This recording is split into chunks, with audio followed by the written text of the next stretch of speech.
Ladies and gentlemen, I've spent nearly a century watching intelligent people do stupid things with their money. It's a human tradition, like overeating at holidays or believing politicians will suddenly become honest. Now, people keep asking me, Charlie, is 2026 going to be a good year for investors? And I tell them, well, if you're over 35, you're very likely to lose money, not because the world is doomed, but because you'll behave badly. The real risk isn't inflation, recessions, crypto, interest rates. The real risk is you. So today, I'm going to explain why everyone over 35 is walking into 2026 like a man carrying a gasoline can into a bonfire, and how a few simple principles might prevent them from burning their financial future to the ground. As people move past 35, something curious happens. They begin to believe they've figured things out.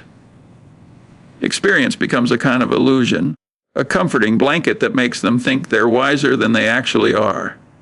Instead of saying, I might be wrong, they confidently insist, I've seen this before.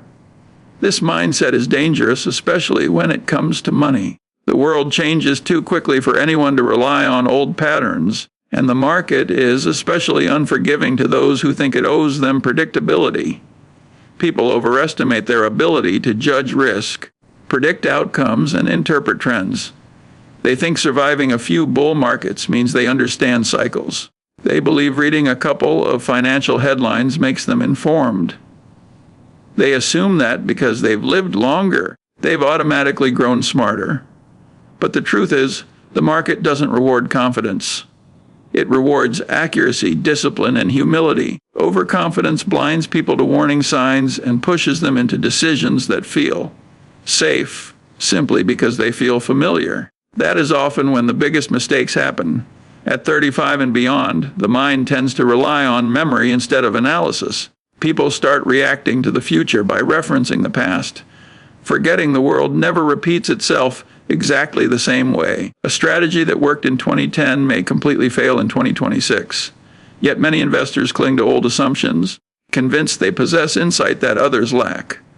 The market loves investors like this because they're easy to take advantage of. The cure is brutally simple. Embrace the possibility that you're wrong.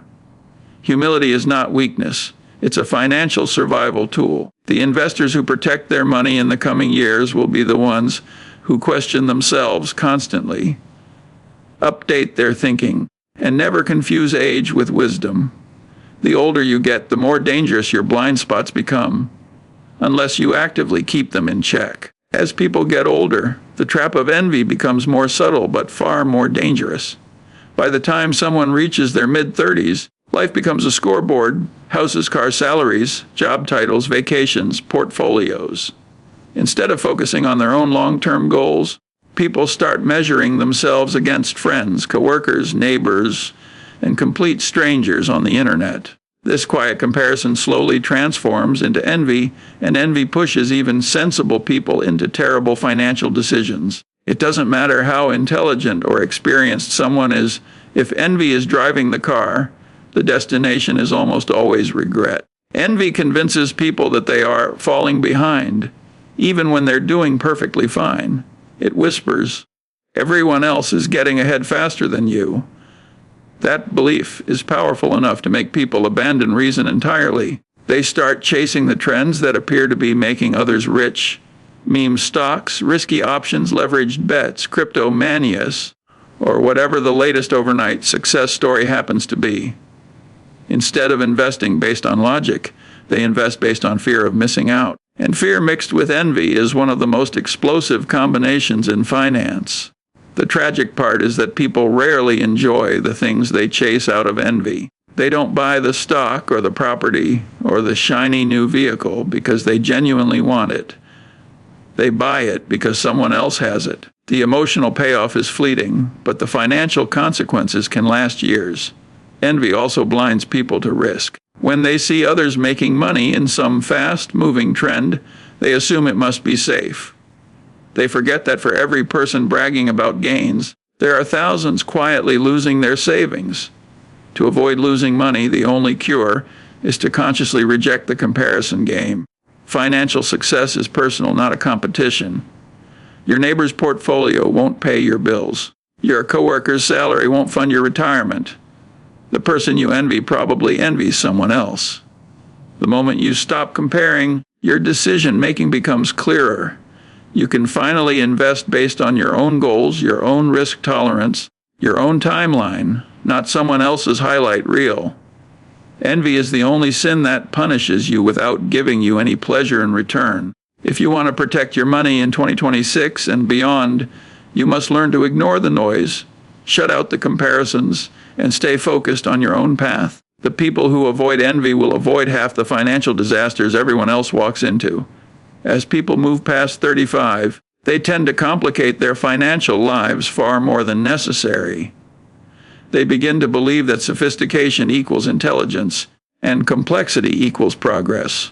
It feels mature to use advanced terminology, intricate strategies, and multi-layered investment products. But the truth is, complexity is often nothing more than a clever disguise for confusion. Most of the investments that ruin people are not simple. They are complicated structures that look impressive, but hide risks the average investor cannot possibly understand. When someone over 35 encounters a complicated product, they often assume, well, if it's this advanced, it must be good. This is exactly how Wall Street makes billions by selling complexity to people who think they're too smart to be fooled. The more moving parts something has, the more ways it can go wrong. And the more likely it is that someone else knows those moving parts better than you do. Those who understand the complexity profit from it. Those who don't usually pay for the lesson. People also complicate their own decision-making. Instead of buying and holding a handful of great assets for decades, they build portfolios filled with dozens of overlapping funds, speculative bets, short-term trades, and high-fee products. They spend hours researching new trends that promise extraordinary returns, convinced that the next breakthrough is just around the corner. They end up drowning in information, creating a sense of false control that disappears the moment something goes wrong. Complexity gives people the illusion of mastery, but no real mastery at all. Another issue is that complexity encourages emotional mistakes. When people don't fully understand what they own, they panic the moment things turn volatile. They can't distinguish a temporary dip from a real danger because their investments are too complicated to evaluate.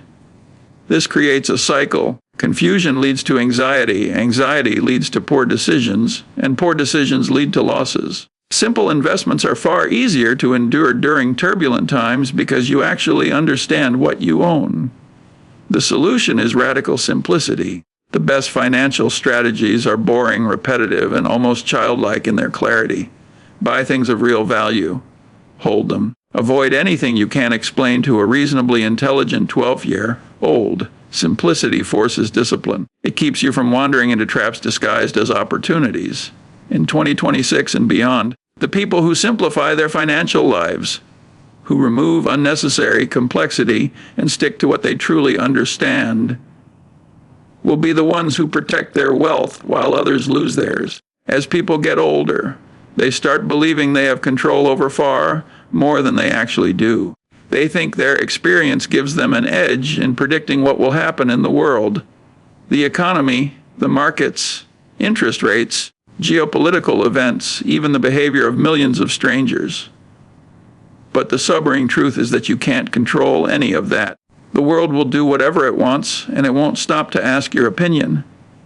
What you can control, especially after 35, is your own behavior, and ironically, that's the thing most people ignore completely. The biggest financial disasters rarely come from recessions or crashes. They come from emotional reactions. People lose money because they chase trends when they feel greedy and sell everything when they feel afraid. They don't stick to a plan, don't maintain discipline, and don't guard themselves against their own impulses. By 35, most people have developed habits that feel permanent, spending habits, saving habits, emotional habits, and these habits run the show whenever the world becomes unstable. Instead of acting rationally, they react instinctively, and those instincts are terrible guides in the financial world. Another problem is that emotional control gets harder with age, not easier. People have more responsibilities, more bills, more dependence, and more pressure. Every financial decision feels heavier, so every market dip feels personal. The emotional weight of adulthood makes people more anxious, more reactive, and more vulnerable to panic. This is why someone in their 30s or 40s can lose more money in a single bad year than they earned in their entire 20s. Because stress amplifies impulsive choices. Most people also underestimate how damaging small behavioral mistakes can be. Not saving enough. Overspending because they deserve it.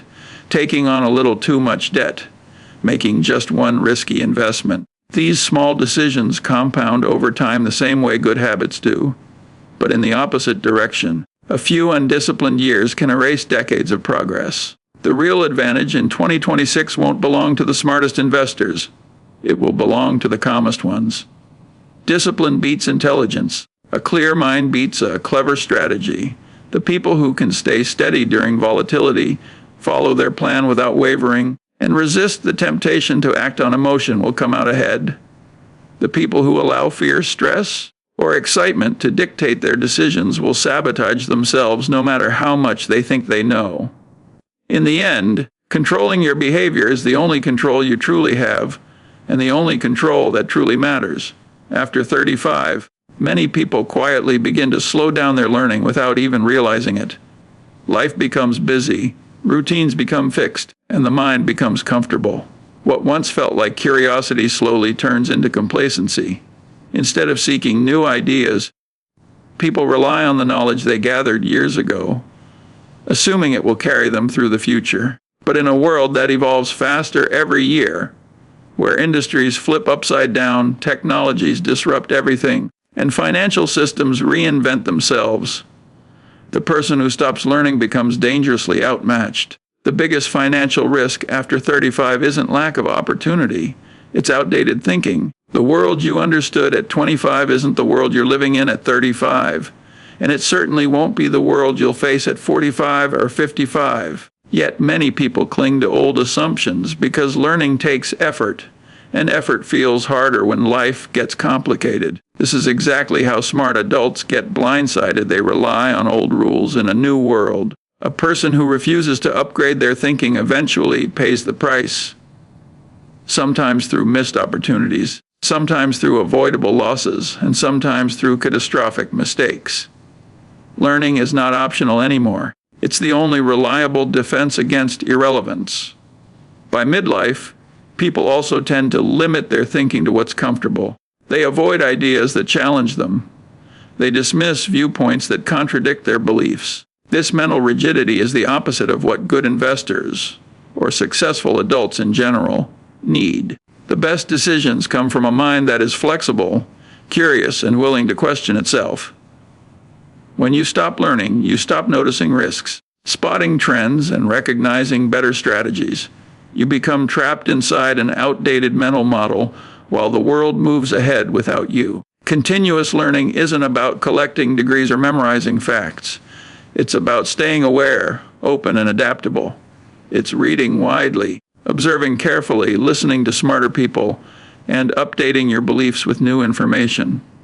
It's being willing to admit, what I believed 5 years ago may no longer be true. That humility is what keeps your mind sharp and your judgment sound. The people who will thrive in 2026 and beyond are not the ones who know the most today, but the ones who keep learning tomorrow. Lifelong education compounds just like money, and those who keep learning continuously gain an advantage that others can't catch up to. In a world that punishes stagnation, the lifelong learner becomes almost unbeatable.